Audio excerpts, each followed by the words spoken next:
Hey, how's it going, everyone? My name is The Amazing Guy, and right now I'm bringing you a Black Ops 2 informative video, and this specific video is going to cover the behind-the-scenes trailer released at E3, and it's going to cover a lot of things that you guys might not know by just watching it yourself, and I have the trailer paused here right now, and what I'm going to do is play the trailer and then pause it when some of the Treyarch guys talk about stuff, and then I will help you guys and fill you in and elaborate on it so you guys can get a better understanding, and I'll be doing a lot of videos like this. It's just going to be my first one. I'll be doing stuff on the weapons and all sorts of stuff. So, alright guys, I'll go ahead and play the trailer for you, and I'll pause it when I see fit. So, go ahead and play it right now.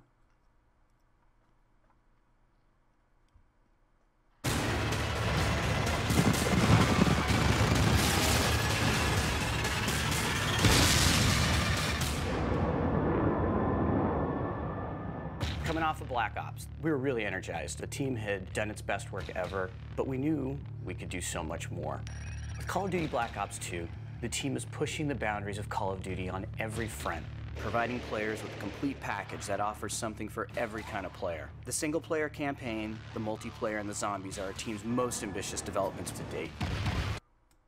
Alright, so I just paused it, and if you were listening to that guy that was talking about the game, it sounds like that Treyarch in this game, Black Ops 2, are going to be pushing stuff to the limit and bringing us stuff that we haven't seen in any Call of Duty before. And you know, a lot of Call of Duty's critics are always talking about how it's the same thing every year. Well, looking at some of the gameplay from E3 and looking at this specific trailer, I see stuff that, like, it doesn't even necessarily even look like Call of Duty anymore. Like, first things on the graphics, well, I mean, it seems like a bit of a step up from the Black Ops graphics, so I'm pretty impressed on that, because I've always kind of thought that the Infinity Ward did better on graphics than Treyarch did, but it looks to me that they stepped the graphics up just all around in this game, and I'm really excited to hear that they're kind of changing stuff on it. I don't want them to change it too much. I want to keep like some of the same stuff, because I'm just kind of a big Call of Duty fan. I like just the regular shooting around, but it sounds like that they're really pushing stuff this time, and that they're gonna just make so many more game types, make all this different stuff that we've never even seen before. So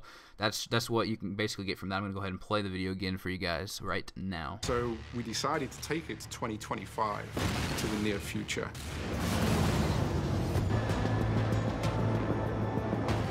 The advancements in robotics and drone technology and AI systems are a theme inside of our own fiction, as we become more dependent on robotics as opposed to the soldiers in order to enforce military interests around the world. It was very important for it to feel grounded and authentic. All of these kinds of concepts are really great ways that we can take technology from today and apply it to be really amazing gameplay content, which is what you're after when you're making a first-person shooter.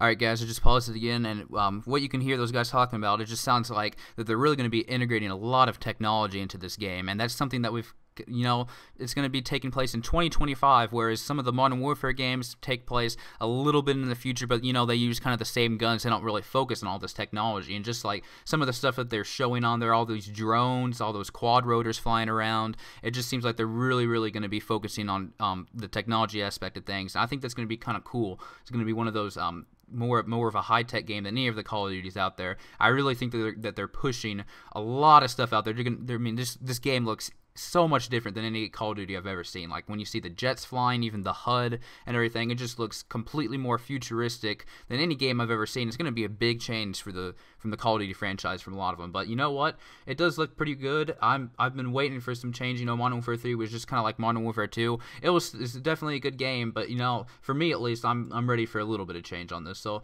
I'll go ahead and I'll play the video again for you guys again, and I'll pause it when I feel like it. So I'm going to go play it right now. We're focusing everything on telling a better story. So motion capture allows us to capture the entire performance. Every breath, every hesitation, every emotion comes through, and this allows our characters to connect better with the players and tell a more mature story. Call of Duty Black Ops took place in the first Cold War. This game, we knew we wanted to include the characters that people love to play and that they played with, but we also wanted to make it this epic, generation-spanning story. In Black Ops 2, as you are progressing through this game and playing through this game, the choices you make and your performance within the game actually dictates what's happening in the story. So you have different hero characters that will live or die. You have this whole war going on, where the performance you do on these missions and your skill as you're playing them will actually influence the outcome of this war. This is groundbreaking for the Call of Duty franchise. Alright guys, I'll just pause it again. Now, if you're listening to what that gentleman was saying that was just talking, that is some pretty interesting stuff, but I'm going to go ahead back a little bit further when you see the character from the first Black Ops, the protagonist Mason, kind of just chilling right there on the screen. It sounds like that they mentioned that they're going to be going back and forth from the year 2025 and then back in the first Cold War. There's going to be some flashbacks, so as far as the campaign is set as in Black Ops, I'm not sure if it's going to be exactly the same, but it sounds really cool. And he also, the way that he said the first Cold War, he's almost referring to maybe there's going to be a second one. Maybe the main enemy is going to be the Russians again, or the Russians controlling the drones. I'm not really too sure about all that yet. I also think it might have to do with some inner conflict in the U.S. But again, guys, this is insane. Choices that you will make. You can't just kind of just go through the missions anymore and everything happen the same. So choices that you will make will influence exactly like how you'll be playing the game and who dies and all that stuff. That is something, like he said, is groundbreaking in Call of Duty. You've never seen that before, and I don't really know what to think about that. You know, sometimes you just kind of want to just go through it and not have to worry. But I think that is really, really cool. How, you know, like if you try a lot harder, if you try to save somebody, then they might be saved, and the outcome of the story was going to be completely different. So I'm not sure exactly how far they're going to take that, but that sounds like it's going to be a lot of fun, guys. I'm really excited for that. I'm really excited to see how that's going to be. So I'm going to go ahead and play it for you guys again right now. When you talk about pushing the boundaries on Call of Duty, it means providing a better technology that translates that ambitious fiction and that exciting experience.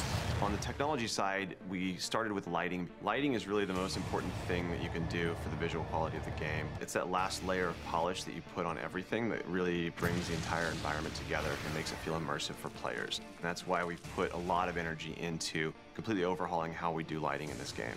Call of Duty has always been about the fast, fluid, responsive gameplay. So that's what 60 frames per second is about.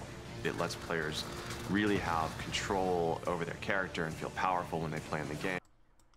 Alright guys, so I'll just pause it again. I think this guy's about to get in some more interesting stuff, but as you guys can tell right there, talking a little bit about graphics and the speed of the Call of Duty game. And something that I've noticed personally is that from compared to Treyarch to Infinity Ward Call of Duty games, Infinity Ward always does a better job on the fast-paced Call of Duty. You know, I go and play Modern Warfare 2, it's just like bam, bam, bam. You don't know where everything's coming from, and it's just really, really fast-paced, and stuff's coming from all directions and everything like that. But when you play Black Ops, you know, just the map design and everything a little bit different, and although it is very fast-paced, it is not as fast-paced as like Modern Warfare 2. You can run out in the open a lot more and get away with it, you know.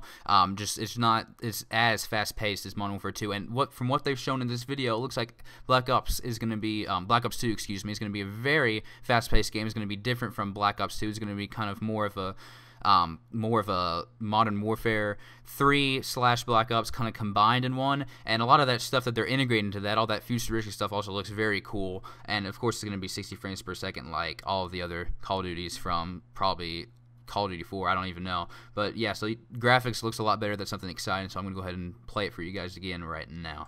In Black Ops 2, when you're looking at core gameplay systems, you have to honor where you've been, but you also have to look forward. The multiplayer community is everything to us. We have such an avid fan base.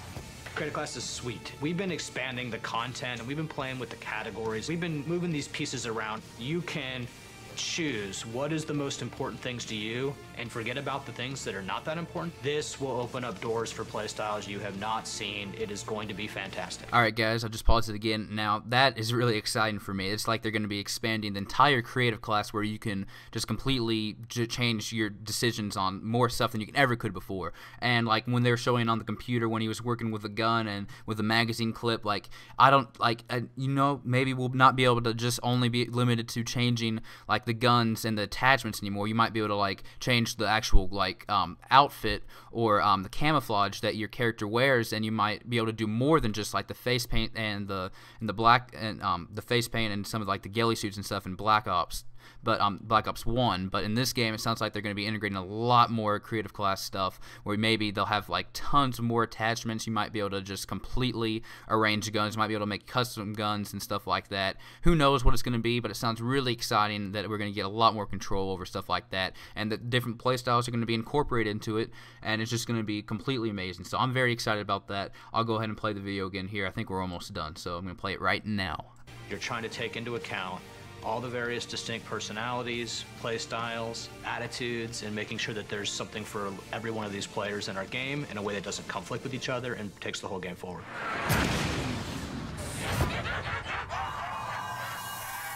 Zombies started as an unlock at the end of World at War and became many people's favorite part of the game.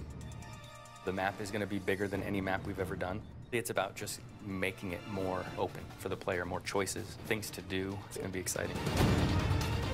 Call of Duty Black Ops 2, whether it's the campaign, the multiplayer, or the zombies, Treyarch's going to be breathing new life into the franchise. It's magical stuff, and I think fans of Black Ops are going to love it.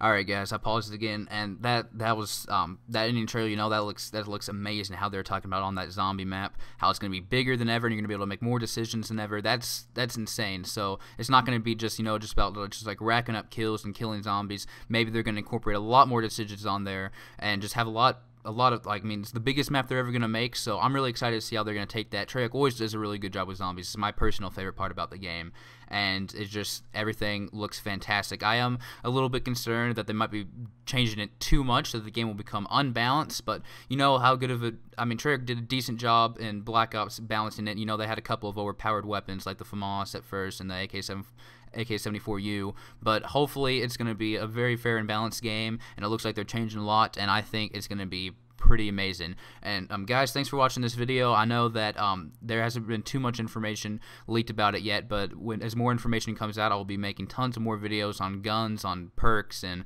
all of this kind of stuff. So just if you haven't subscribed to my channel already, you can go ahead and click the subscribe button and follow me, because I will be uploading like crazy all this on information about Black Ops. So once again, guys, thanks for watching, and have a good rest of the day.